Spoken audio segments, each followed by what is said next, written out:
Hi, everyone. Thank you for joining us for our virtual college visit series. My name is Mrs. Edwards, and I'm the career counselor with both Atlee and Patrick Henry High Schools. We also have Mrs. Corbin on the visit with us today. Ms. Corbin? Hi, I'm Mrs. Corbin. I'm a career counselor at Hanover High School and HCPS High School, formerly Lee Davis High School. Good to be here with everybody today. And we are really fortunate to have Miss Elizabeth Dugas from the University of Alabama presenting to you all today on their awesome university. So we really look forward to hearing more about that.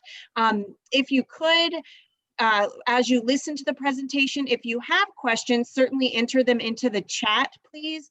And then, of course, at the end, we will open it up for questions and answers again as well. And just enter those right into the chat, and we'll get to them as we can. So thank you so much. And Ms. Dugas, I'll just go ahead and hand it over to you to get us started. Thanks, y'all. Well, as you heard, I am Elizabeth Dugas. I am the regional recruiter for Virginia for the University of Alabama. So I telecommuted before telecommuting was cool.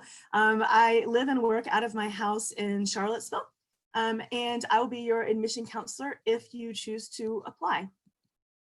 If my slide will advance, that's my concern here. I did try a new method. There we go. Okay, just took 2 clicks. A new method of sharing screen where it went straight into the presentation. So y'all are my guinea pigs. Thank you. So we are in Tuscaloosa, Alabama. There are 2 other schools in our same state system that are in Birmingham and Huntsville, respectively, but I don't represent those schools. I only represent the University of Alabama in Tuscaloosa, which is the state flagship. You can see it's a medium-sized city, comparable in size to Charlottesville, actually. And it's about an hour from Birmingham, which is comparable in size to Richmond. So a somewhat similar setup that y'all might have to UVA. You can see vibrant nightlife, plenty to do, historic theater, places to go out, places for your family and friends to stay when they come visit you. Federal courthouse, that's up under the top of the A there. What you can't really see is that under the top of the T there is a river. So that forms the north border of campus. So we have a really nice riverwalk area as well. And as for how to get there, you can drive. All of our students are allowed to have cars, even as freshmen. It takes me 10 hours from Charlottesville, so my guess would be 11 for you. You can also take the train. The train station is actually over in the left corner of this picture, kind of under the tail at the bottom of Alabama there in that cartoon drawing. That's the train station. It does go straight into downtown Tuscaloosa. You would need to connect from Richmond, but it does go through Charlottesville, actually. And it's called the Crescent, and it ultimately goes to New Orleans. That's why it's called the Crescent. Or then you can fly. You fly in and out of Birmingham. That is the closest commercial airport to us, but it's about an hour away, as I mentioned. And there are shuttles and also, of course, Uber and Lyft that can take you to and from the airport. As for our student population, we have about 32,000 undergrads, and 59% are from out of state. So that surprises a lot of people. We are a majority out of state institution, even though we are an Alabama public university. And then Virginia is the number 9 state that we get students from. This is our freshman class profile for this year's freshmen. The average GPA is about 3.8. The average test scores are 1270 for the SAT and 27 for the ACT. However, we are test optional for 2021, so you don't have to submit a test score. You will not be penalized in admissions or scholarships for not submitting one. So it's just an option for you to submit one if you want to. If you want us to see it. And then we are top 5 in the country for the enrollment of National Merit Scholars. We have majors in most everything. You can tell there's not quite everything on here, but a large number of things to choose from. All of them are strong. All of them have undergraduate research opportunities. We are an R1 research university. All of them have internship and externship opportunities as well. And it'll come up on a later slide, but we're actually number 2 in the country, according to the Princeton Review, for internship placement. You can double major. Some of them are harder to double major in than others and still get out in 4 years, but that's definitely an option for you. You can also design your own major as well through what we call New College, which is not new. It is older than I am, but it's always been known as New College. We also have an honors college. As of right now, they have not announced their test optional admissions policy yet. We only announced our test optional overall policy in the last couple of weeks, so it's relatively new. So I think they're in discussions about it right now. So I expected announcements to come in the next couple of weeks from them, what their test optional pathway will be. But as of right now, it takes a 3.5 GPA and either a 30 ACT or a 1360 SAT to be admitted to the Honors College. Or if you attend UA for just a semester and get at least a 3.5 GPA, then you're admissible to honors after that one semester. So you'd still be in it for 7 of your 8 semesters. But Honors College has smaller than average class sizes. Most of our classes are fewer than 25 people, but there are a few that are larger lecture halls. And the way to kind of avoid some of those is to be in the Honors College. But usually once you're past the intro level courses, the classes are much smaller anyway. And there are 9 specialized programs within the Honors College. The University Honors Program is just general. That's what I was in. That's just take a certain number of honors classes by the time you graduate. But we have some programs geared towards undergraduate research, towards leadership, towards liberal arts, towards getting an MBA in 5 years, towards getting another type of master's degree in 5 years. Or we have the newest program in that college is the McCullough Pre-Med Scholars Program.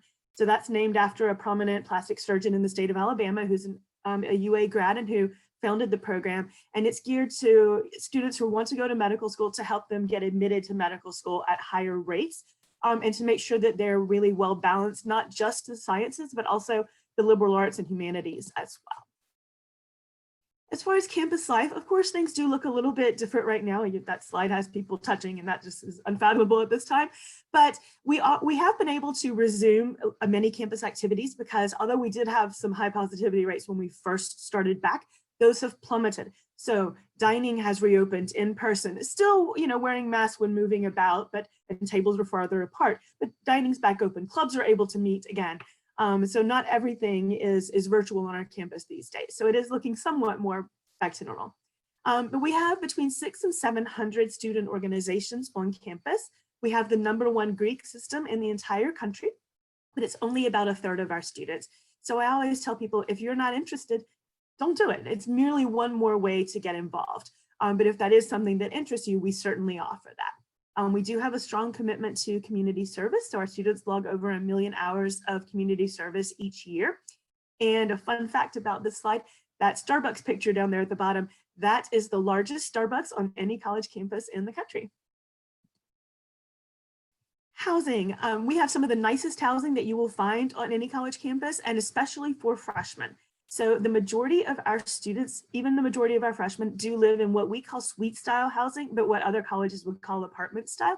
So each suite has 4 bedrooms, 2 baths, a kitchen, and a living room in it. So you get your own bedroom, you share a bathroom with 1 other person, and you share a kitchen and a living room with 3 people. So that's really nice, especially as a freshman. It is first come, first served. So the earlier that you deposit with us, the earlier that you will get to pick your housing. So the more likely you are to get that style, because that is the style that fills up the fastest, but it is the majority of our housing. And all of our residence halls are centrally air conditioned. So this one, of course, another slide that looks a little different right now. We did play at home this past weekend. We are #2 in the country for football right now. But there were not 101,000 fans in the stadium. There were more like 20,000 fans in the stadium. So that definitely looks different, but students are still able to go. Just instead of getting a full season ticket package like normal, they're getting a partial season ticket package in order to be able to maintain the distancing. But in a normal year, you would get 7 tickets. This year, we're only having 5 home games, so you get either 2 or 3 tickets. Other sports, you don't have to have a ticket to, so you can just scan your ID to get into those. So it's just football that requires a ticket.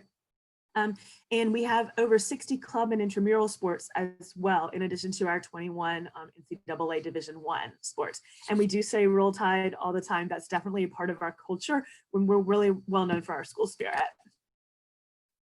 This is the application process. So if you are a senior, we are accepting applications and we're accepting students now. We only have rolling admission. So there's no early action and no early decision, but you can find out if you're admitted faster than you can find out from an early action or early decision school. It usually takes us about a week or less even sometimes to make a decision once your application becomes complete. And as I mentioned, this year we are test optional. So all we need is our application and the $40 application fee. Or if your parent or guardian is active duty military or retired military, you can upload that instead of the fee. We will waive your application fee in that case. Or if you have a NACAC fee waiver, that would be acceptable as well. And then we need your official high school transcript sent directly from your school. We don't need essays, letters of recommendation, or extracurriculars on the application process. Extracurriculars will come into play in a minute when we get to the scholarships. Next year, we're also going to accept the Common App. We actually planned on accepting the Common App this year, but the tech team had to pivot in March, as you can imagine, and they weren't able to get that accomplished this year, but that is on the table for next year. But we'll still have our own application as well. You'll be able to choose which one. And our application only takes about 10 minutes to fill out, so it's really not a burden to do it, but that'll be an option for next year.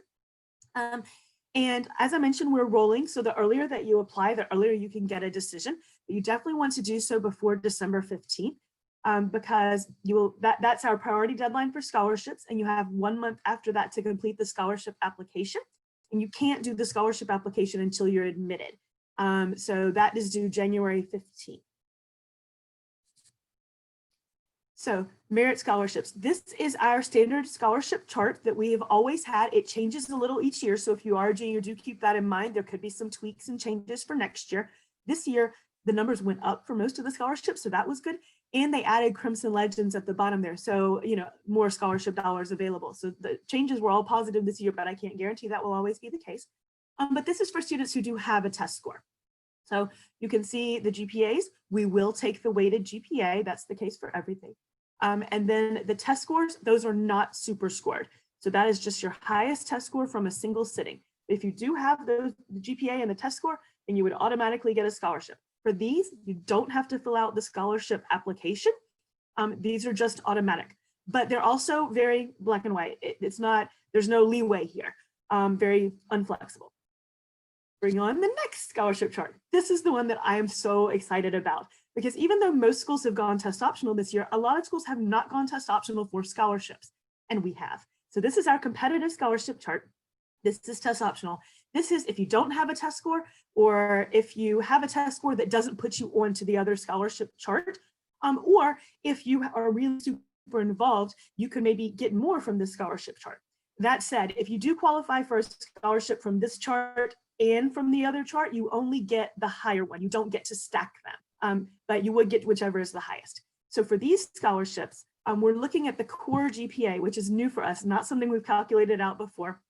But for the core GPA, it is just your math, English, social studies, science, and world language courses, as many of those as you've taken. We only require 1 year of a world language, but if you've taken 4, then all 4 would count into that core GPA. And we will weight those as well. So that's the difference from the other chart. The other chart, while it was weighted, it was not your core GPA. That was your overall GPA. So it counted PE and electives and everything. This does not. And so if you have one of those core GPAs that puts you on this chart, and you also have one of the strongest scholarship applications, then you would automatically get one of these scholarships. So the scholarship committee is going to review the scholarship applications submitted by students and rank them into essentially 4 tiers. The 4th tier is not on the chart. The 4th tier is not going to get scholarships, but the top 3 tiers will. So assuming they have the core GPA as well. So the scholarship application is where you put what makes you shine. It's your passion, it's your commitments, it's your extracurricular activities, your leadership, your honors, achievements, awards, community service, anything you've overcome, that all goes into the scholarship application. And so as much as you can put in that scholarship application, be braggy, show off, and that can get you into one of the better scholarship tiers. And then that would get you more scholarship dollars. So that's how scholarships are going to work this year. And again, I'm really excited about that we do have the test optional pathway. That is definitely new for us. This rolled out about 2 weeks ago. So that is the end of my presentation. This is my contact information, as well as a link to our view book. The top link is if you would like a paper copy mailed to you, just you put your information in there and then click packet request yes, and then we will mail you a brochure. And then the middle link is if you'd like to look at our view book online. The view book, of course, being the thing I would normally hand to you at a school visit. Do keep in mind though, that when the view book went to print, we were not yet test optional and we didn't yet have that competitive scholarship chart. So those are not in the view book, but they are on our website. So I will stop sharing my screen now so that I can see the chat, but thank y'all for listening. Okay, and yes, you saw the chat question? There's a question in the chat. Yes, letters of rec are not required or used at all. So no, we're not reading them. Same with essays, we're not reading them. So I don't recommend submitting them. I mean, people do, but it just kind of goes into space, I think. I don't really know where they go. All right. Did you have any other questions, Ms. Corbin?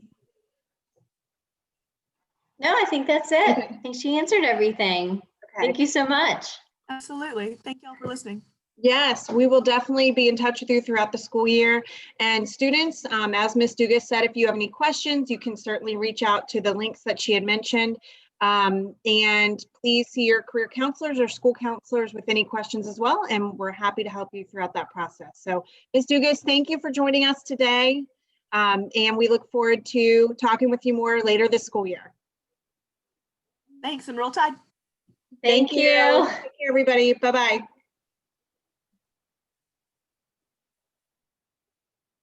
All right, we're still recording.